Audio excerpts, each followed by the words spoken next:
Welcome to Plaid for Women TV, your go-to resource for the business of life. Whether the CEO of your home or your own business, women struggle with the same challenges. At Plaid TV, we discuss real-life issues affecting real women and offer solutions to help you achieve your goals, get connected, and be heard. Together, we will change the world. Let's do this. No mean girls allowed. Hey, welcome everybody to Plaid for Women Television. I'm Siobhan Palmer. We're continuing our conversation about elder law care. My guest is Ms. Karen Telschow Johnson. She is an attorney with the Telschow Johnson Law Firm in Fort Worth, Texas. Karen, welcome back. Thank you for having me. This third segment is very interesting as well. I know when people are preparing for long-term care issues and so forth, a big concern is, will the state take my home? So why don't we talk about that? The first thing that people usually want to know is, how can mom and dad keep the house? Should we keep the house? Should we sell the house? What are things that, what's the next planning stages? Right. And so basically what they're talking about is Medicaid estate recovery. So that's the legal sphere that we're dealing with, is Medicaid estate recovery. And in this state, it's very specific as to how that happens. Okay. Medicaid estate recovery isn't just this, that Medicaid comes in and puts a lien on your house. It doesn't work that way. It can in some states, but it doesn't work that way here. Okay. Here, it's a claim in probate court, just like American Express is a claim in probate court. Ah, okay. All right, and so there are things that we can do. Number one, to transfer the house outside of probate court, and number two, wills and trusts, and trusts in particular being used to transfer assets, so that we get to stay out of the probate court system. Now, this is called asset protection. You're allowed to plan to protect your assets. We're not talking about engaging in fraud. I'm not talking about hide your assets. What I'm talking about is doing things for your family that can protect family assets in a very legal way. Because the state and the federal government, they don't want to come in and take things and hinder a family. What they want to do is to be reimbursed for some services if that's available and needed.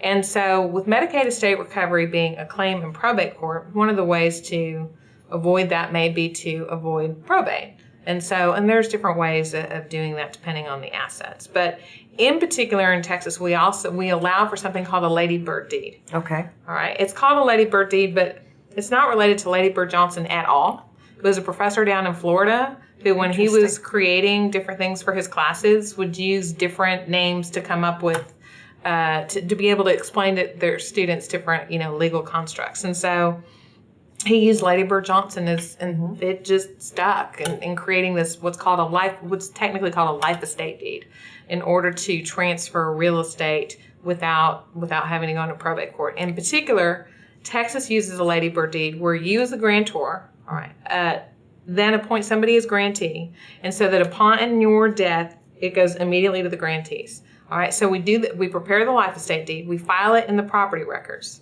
so that upon somebody dying, upon the grantor's death, then it's an automatic transfer to whoever the grantees are. So it's a non-probate transfer, and it's a very clean transfer of property. It's very clean transfer of property. Knowing that the grantors also don't give up any right to sell, it's not an encumbrance on the property. They don't get the right to sell it. They can still sell it. They can do whatever they need to with it.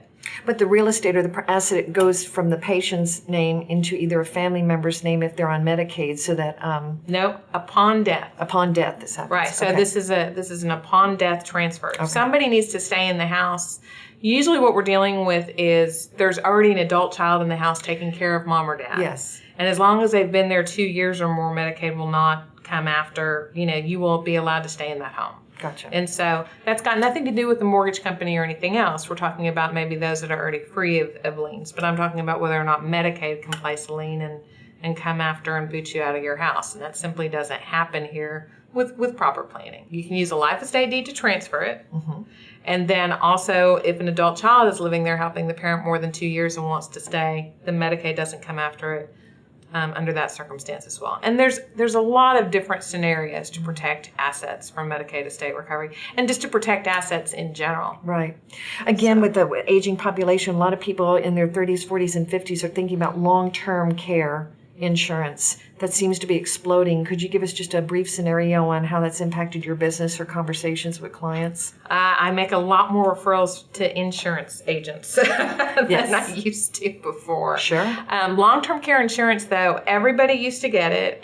There was a policy on every corner. Every company had some sort of long-term care insurance.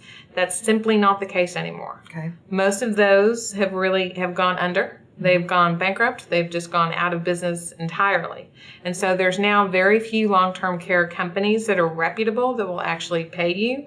And when you have them and need to use them, they're incredible. The older you get, the more expensive those policies are. Absolutely. Yeah. So it is incumbent upon somebody to look into that early and to get it early.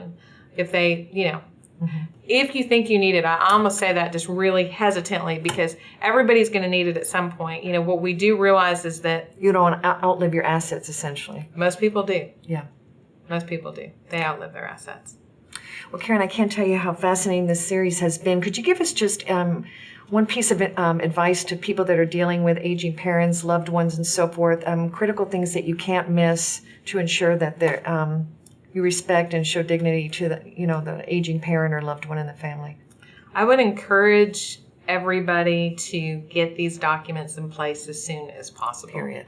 And to not play hide the ball from any other sibling as to what is happening in mom and dad's life. Be very transparent. Absolutely. And if one child is going to be living there taking care of mom and dad, we need to have a 30-day accounting. We need to have a monthly accounting. Here's what mom's spending, here's what we're spending it on. That role can provide for a lot of conflict within families. And I come in after the fact. Well, we think sis has been doing this. Hey, sis is driving a new car. Hey, where'd that money come from? And so this happens. Yep. And so to prevent court battles, which can be very costly emotionally, and of course on any bank account, have the conversation early. Absolutely. Perfect way to end the conversation today. Karen, thank you so much. Karen Telschow Johnson, again, please tell our audience how they can get a hold of you for more information on your services. Okay, it's my email at karen@tjlawpllc.com and also the website at www.tjlawpllc.com. Terrific. Karen, thank you again. I appreciate it. Thank you. Folks, this is Siobhan Palmer with Plaid for Women Television. Appreciate you joining us on elder care issues, and we'll see you next time. Thanks for watching Plaid TV. See you next time.